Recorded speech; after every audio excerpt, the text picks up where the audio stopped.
તો વાત કરીએ સુરતની તો સુરતના પલસાણા ગામે પોસ્ટ ઓફિસમાં કૌભાંડ જોવા મળ્યું છે। બે પોસ્ટ માસ્ટરે લાખો રૂપિયાનું કૌભાંડ આચર્યું છે।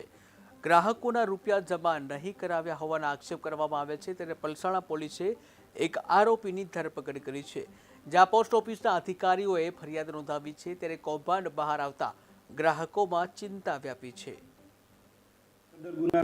ગુનો દાખલ કર્યા બાદ તપાસ દરમિયાન લાગતા વળગતા જે પણ સરકારી સાહેદો છે તેમજ પબ્લિકના ભોગ બનનાર માણસોના સાહેદોના નિવેદનો લઈ તપાસ ચાલુ કરેલ અને તપાસ દરમિયાન આ લાખણપુર બ્રાન્ચ પોસ્ટ માસ્ટર તરીકે ફરજ બજાવતા કાર્તિક ગિરી ગોસ્વામીનાઓ મળી આવતા તેમને અટક કરેલ છે અને અટક કરી અને નામદાર કોર્ટમાં રિમાન્ડ સાથે રજૂ કરેલ છે। નામદાર કોર્ટે હાલે 15 તારીખ સુધીના રિમાન્ડ દીધેલ છે અને આ તપાસ દરમિયાન હજી લાખણપુર તેમજ પૂણીમાં પબ્લિકના એકાઉન્ટ ધારકોની સંખ્યા ખૂબ છે, જે તપાસ ચાલુ છે અને આમાં હજી એકાઉન્ટ ધારકોમાં ભોગ બનનારની સંખ્યા તેમજ આ જે રકમ 37,58,000 છે તેમાં પણ વધવાની શક્યતાઓ રહેલી। પોસ્ટનું કૌભાંડ થયેલું છે એના માટે અમે અહીંયા આવ્યા છે।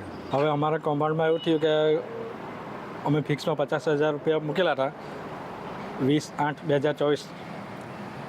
એમાં પછી ગામનાને બધાને ખબર પડી કે પૈસા જતા રહેલા છે, એવી રીતના ને એક સેવિંગ ખાતામાં મૂકેલા।